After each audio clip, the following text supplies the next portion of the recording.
Serious विषय और मैं ऑन रिकॉर्ड कर रहा हूं। यदि मेरी एक बात गलत है तो मैं इस्तीफा देने को तैयार हूं। यदि मेरी एक बात गलत है तो मैं इस्तीफा देने को तैयार हूं।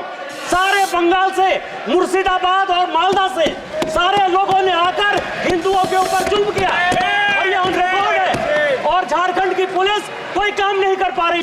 मैं जिस राज्य से आता हूं अध्यक्ष महोदय, संथाल परगना एरिया से, जब संथाल परगना बिहार से अलग हुआ झारखंड, तो 2000 में आदिवासियों का पॉपुलेशन हमारे यहाँ संथाल परगना में 36% था और आज आदिवासियों का पॉपुलेशन 26% है। 10% आदिवासी कहाँ गायब हो गए, कहाँ खो गए? इसके बारे में कभी भी ये सदन चिंता की बात नहीं करता है, वो वोट बैंक की पॉलिटिक्स करता है। और जो हमारे यहाँ सरकार है, झारखंड मुक्ति मोर्चा कांग्रेस, वो इसके ऊपर जो है कोई भी एक्शन नहीं लिया जा रहा है। आज क्या हो रहा है? बांग्लादेश का घुसपैठ हमारे यहाँ लगातार बढ़ रहा है। जो आदिवासी महिलाएं हैं उनके साथ बांग्लादेशी घुसपैठिए शादी कर रही है। हिंदू और मुसलमान का सवाल नहीं है। हमारे यहाँ जो लोकसभा का चुनाव लड़ती हैं महिला, आदिवासी कोटे से लड़ती हैं, उनके पति मुसलमान हैं। जिला परिषद की जो अध्यक्षा हैं उनके पति मुसलमान हैं। मुखिया जो आदिवासी होते हैं, और ये टोटल जो है आप समझे हमारे यहाँ 100 आदिवासी मुखिया है जो आदिवासी के नाम पर है और उसके पति जो है सभी के सभी मुसलमान हैं।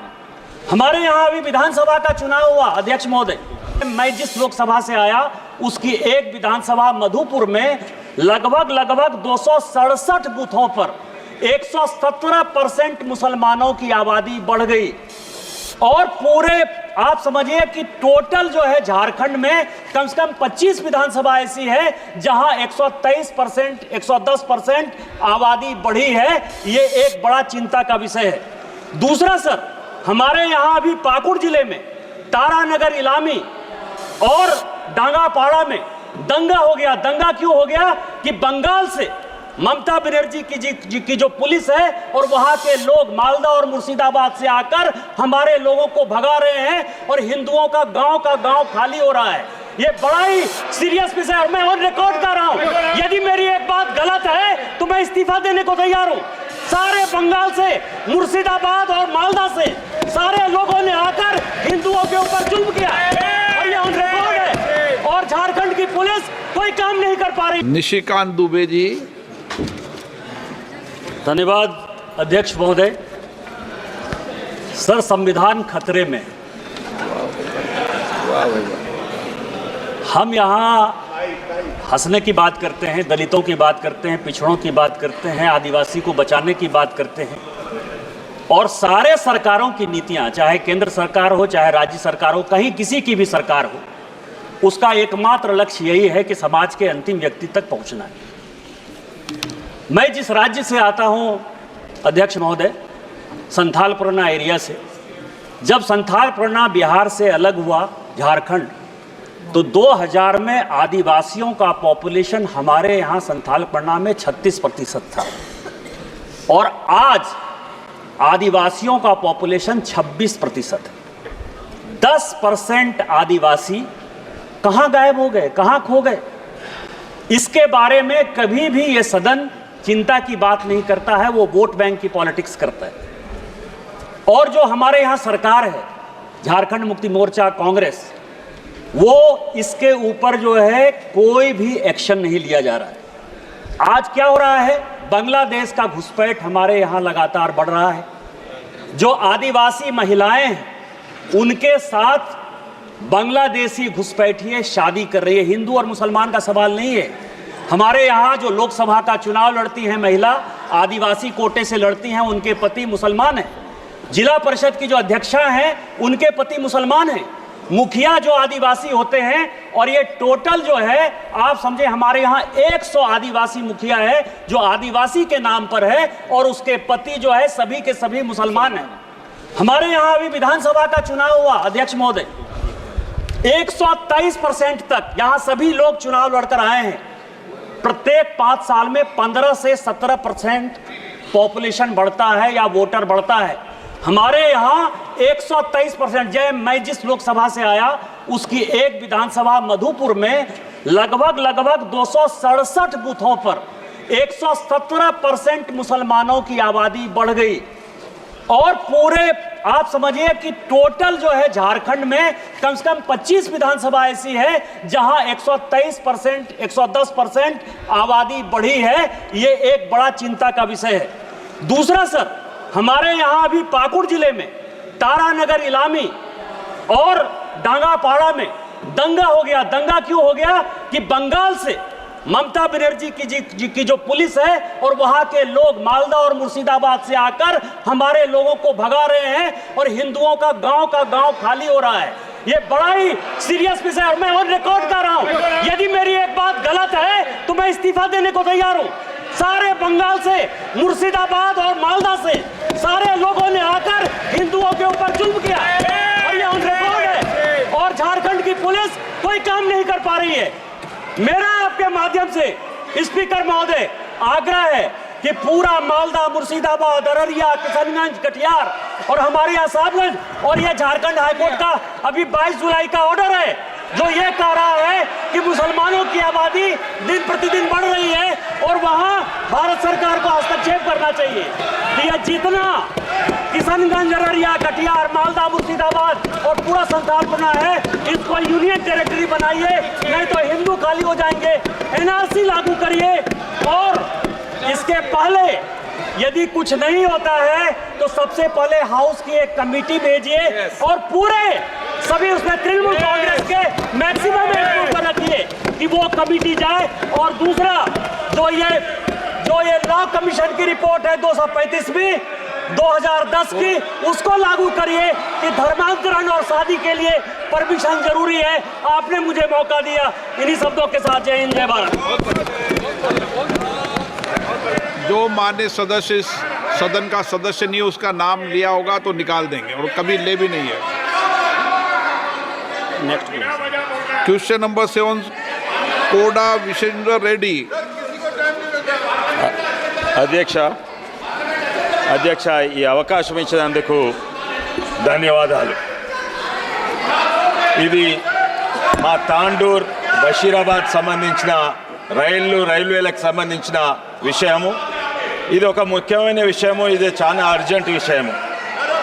అధ్యక్ష, రైళ్ళు అంటే మనకు ఒక ప్రయాణం చేసే విధానము, నాకు కూడా అదే.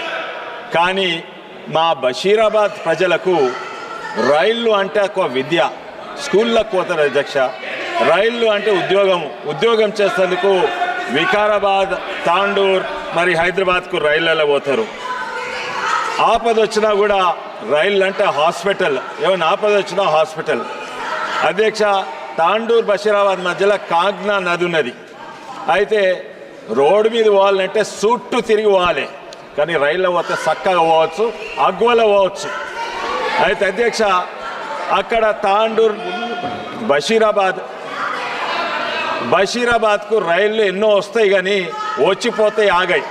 అందుకే ఎన్నోసార్లు అడుగుతున్నాము మేము హూబ్లీ ఎక్స్ప్రెస్ 173 19 హూబ్లీ ఎక్స్ప్రెస్ అక్కడ ఆగాలని పోయేటప్పుడు వచ్చేటప్పుడు.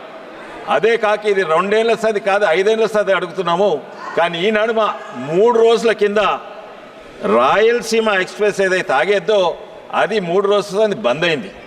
నిజంగానే ఉన్నది లేదు, మళ్ళా ఇంతకుముందు అడిగింది కూడా రాలేదు. అధ్యక్ష, ఇది చాలా ముఖ్యమైన విషయము. ఈ రైల్వే మంత్రి గారి దృష్టికి తేదలుచుకున్నాము. మా తాండూర్ ప్రజలు ఇది చేస్తే రైల్వే మంత్రులకు కృతజ్ఞతగా ఉంటారు. మా తాండూర్ బషీరాబాద్ ప్రజలు మళ్ళోసారి అవకాశం ఇచ్చేందుకు ధన్యవాదాలు. माननीय अध्यक्ष महोदय, मैं आपके माध्यम से केंद्रीय नागर विमान मंत्रालय के अवगत करना चाहता हूं। अगरतला MBB एयरपोर्ट जो कि त्रिपुरा का एकमात्र एयरपोर्ट है और वो नॉर्थ ईस्ट रीजन में यात्रियों के लिए एक महत्वपूर्ण प्रवेश द्वार है। वहाँ नया टर्मिनल बिल्डिंग 4/1/2022 को माननीय प्रधानमंत्री जी द्वारा इनॉग्रेशन किया गया है। प्राप्त जानकारी के अनुसार 1000 अंतर्राज्यीय और 200 अंतर्राष्ट्रीय यात्री संभालने की क्षमता है। 20 चेक इन काउंटर है। 3 मिलियन यात्री वार्षिक क्षमता है। अगरतला चिटागांग मार्ग पर अंतर्राष्ट्रीय उड़ानों का संचालन शुरू करने के लिए राज्य सरकार ने 18.85 करोड़ रुपए राशि एयरपोर्ट अथॉरिटी ऑफ इंडिया को दे दी गई है। वहाँ इंस्ट्रूमेंट लैंडिंग सिस्टम और ग्राउंड लाइटिंग सुविधा भी मौजूद है। वित्त मंत्रालय भारत सरकार ने 4/1/2023 को एमबीबी हवाई अड्डा को सीमा शुल्क को चेक पोस्ट घोषित कर दिया है। मैं भारत सरकार के गृह मंत्रालय से इस संबंध में घोषणा की प्रतीक्षा कर रहा हूँ। माननीय अध्यक्ष जी, मैंने इस विषय में तत्कालीन माननीय नागर विमान मंत्रालय को लिखा था, जिसके उत्तर में उन्होंने बताया कि इमिग्रेशन चेक पोस्ट का विषय गृह मंत्रालय के संबंधित है। माननीय नागर विमान मंत्री जी से अनुरोध है कि गृह मंत्रालय से बातचीत कर एमबीबी एयरपोर्ट पर इमिग्रेशन चेक पोस्ट अति शीघ्र शुरू करे और इंटरनेशनल एयरपोर्ट घोषित करें। और धन्यवाद अध्यक्ष महोदय। आपके माध्यम से माननीय मंत्री जी से अवगत कराना है कि मेरे संसदीय क्षेत्र फर्रुखाबाद में एक भी कर्मचारी राज्य बीमा निगम द्वारा संचालित चिकित्सालय नहीं है।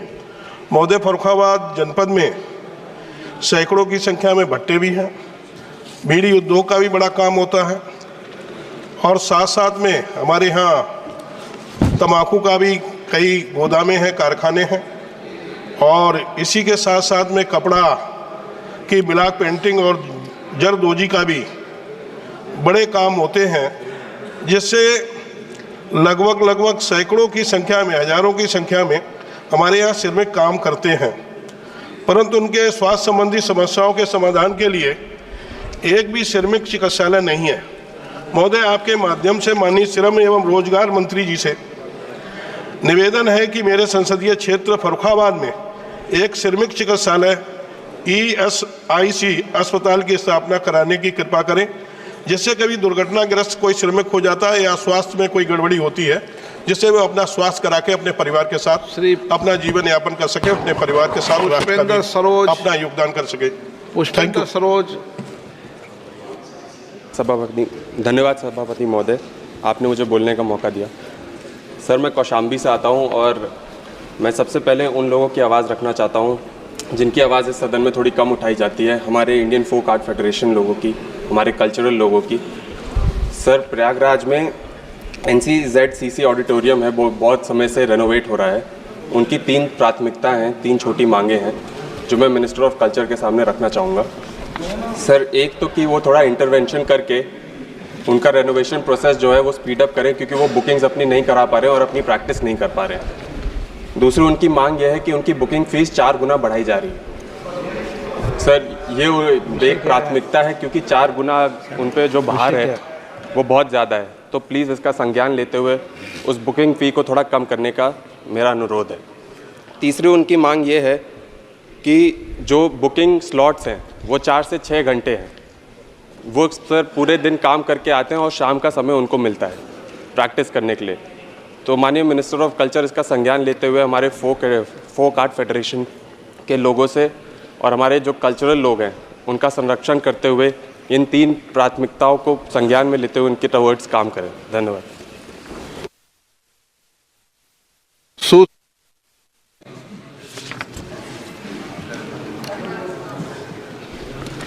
धन्यवाद सभापति महोदय, आपने मुझे पहली बार अपनी बात इस सदन में रखने का मौका दिया, इसलिए सबसे पहले मैं अपने क्षेत्र की ऐसी समस्या सदन में रखना चाहूँगी जिसका सरोकार जन जन से है। मेरे संसदीय क्षेत्र कैराना में रेलवे मंत्रालय से संबंधित विभिन्न समस्याएं काफ़ी लंबे वक्त से लंबित हैं। इनका पूरा कराया जाना आम जनता की सुविधा के लिए बहुत आवश्यक है। सबसे पहले पानीपत कैराना मेरठ रेल मार्ग का सर्वे कई बार कराया जा चुका है, लेकिन अभी तक इस रेल मार्ग पर कार्य शुरू नहीं हुआ है। हरियाणा और उत्तर प्रदेश को जोड़ने वाला ये बेहद आवश्यक रेल मार्ग है।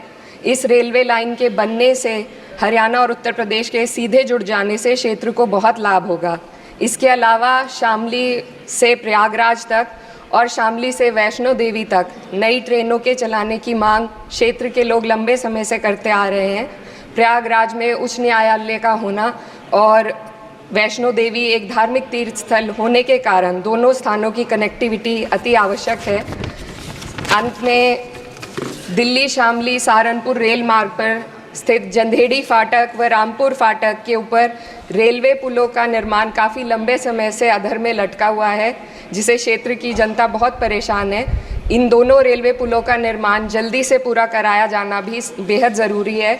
तो अध्यक्ष जी, आपके माध्यम से मैं माननीय रेल मंत्री जी से अनुरोध करूंगी कि कैराना संसदीय क्षेत्र की इन रेल मांगों का संज्ञान लेकर जल्द से जल्द निस्तारण कराने की कृपा करें। धन्यवाद।